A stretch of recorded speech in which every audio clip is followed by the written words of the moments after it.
Cerpen berjudul Blokeng, karya Ahmad Tohari, bagian 2.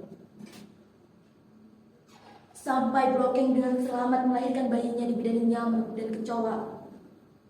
Tapi bayinya tangguh, seperti anak kerbau yang lahir di kubang lumpur. Bayi Blokeng adalah anak alam sendiri, meski alam becek penuh cacing. Kelahirannya ditandai oleh tingkah kampungku yang menjadi bringsatan dengan intensitas yang kian hari kian meningkat. Adalah Lurah Hadini, lurah kampungku, kampung yang pongah. Sejak semula Lurah Hadini mengerti adanya kemandekan yang mencekam dan lalu meningkat dan menjadi kebringsatan kampung. Dalam perkembangan tertentu, kebringsatan adalah keresahan warga.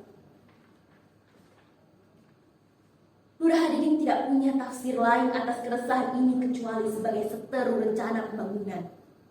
Tentu, maka kebringsatan beserta anak cucunya harus dioperasi, bila perlu dengan menggunakan sinar laser atau jinar partikel. Lurah Hadini tersenyum. Setelah sekian hari memikirkan cara buat melenyapkan kebringsatan warganya akibat kelahiran bayi Blokeng, kini dia telah menemukannya. Semua laki-laki di kampungku disuruhnya kumpul. Tak ada yang mau absen, karena absen berarti seorang diri menentang arus yang justru mengundang keraguan. Kampung mengira Lurah Hadini hendak melotre siapa yang harus bertanggung jawab atas kelahiran bayi Blokeng. Ternyata kampungku yang pongah salah duga. Lurah Hadini tidak hendak melotre. Dia berpidato lebar dan panjang. Katanya antara lain, Blokeng bukan perawan Maryam, dan bayinya bukan Yesus yang ketika lahir sudah mampu mengatasi kebringsatan semacam ini. Pokoknya Blokeng tidak seperti keluarga Maryam yang diberkati banyak hal surgawi. Blokeng hanya diberkati sampah pasrah. Kemudian Lurah Hadini meminta kampungku menjadi saksi. Demi menyelamatkan kebringsatan para warga, maka dia menyatakan dengan sesungguhnya bahwa dialah yang bertanggung jawab atas kelahiran bayi Blokeng. Dia sudah membayar dukun bayi. Dia sudah menyiapkan injak bambu dan tikar pandan untuk mengangkat Blokeng bersama bayinya dari tanah yang lembab. Ibu Lurah sudah siap dengan catu makanan sebelum Blokeng mampu berjalan kembali ke sampah pasar. Sejenak kampungku terpana dengan ucapan Lurah Hadini. Namun sesaat, senyum legalah yang tampak di mana-mana.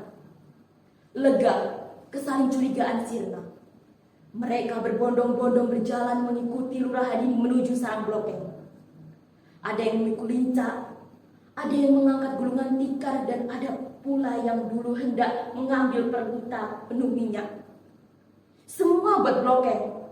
Semua ingin memperhatikan nasib orang yang paling tidak bermartabat di kampungku. Gubuk Blokeng penuh dirubung orang. Suara langkah kaki di tanah becek, suara anak-anak terjatuh dan tergelincir atau tinja penghuni sarang itu. Lincah dipasang dalam satu-satunya ruangan dalam sarang Blokeng. Hampir penuh dan tikar digelar. Blokeng diminta bangkit dari tanah bersama bayinya. Dia naik ke tempat tidur tanpa sepatah kata, tanpa sedikit pun ekspresi, apalagi bahasa lisan. Sekali lagi, Hadini meminta kampungku menjadi saksi bahwa bayi Blokeng adalah anaknya. Setidaknya, ayah bayi ini pasti seorang lelaki. Nah, saya pun laki-laki, bagian yang sah dari kelelakian. Jadi saya tidak bisa begitu saja dianggap mengada-ngada dengan mengakui bayi Blokeng sebagai anakku. Lagi, kampungku memperlihatkan kelegaan yang demikian nyata.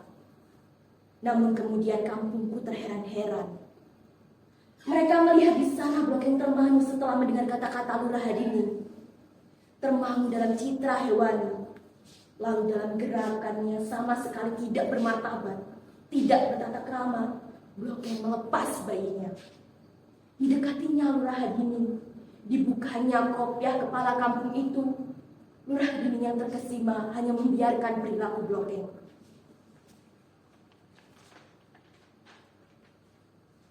Tidak, kata Blokeng sungguh tanpa emosi. Yang datang kemari malam-malam tidak berkepala botak. Bukan orang ini. Kampungku tergagap.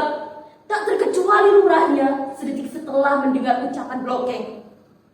Lihatlah wajah-wajah mereka yang baur dan buram. Mereka menggaruk kepala masing-masing yang sama sekali tidak botak kecuali Lurah Hadini. Di bawah rambut lebat otak mereka mulai berpikir untuk berkelit menghindar dari kemungkinan tuduhan membuntingi Blokeng. Sungguh, keesokan hari kampung sudah berubah gundul. Gundul di sini, gundul di sana. Di mana-mana terlihat lelaki gundul. Dan kebinasaan tetap mencekam kampungku yang pongah. Hanya Blokeng sendiri yang tidak ikut pingsan. Dunianya tidak cukup akal membebaskannya dari dosa. Dari kehidupan keharusan mempunyai suami sah. Dan dari kepongahan yang akan menelurkan kebingsatan dan kepura-puraan.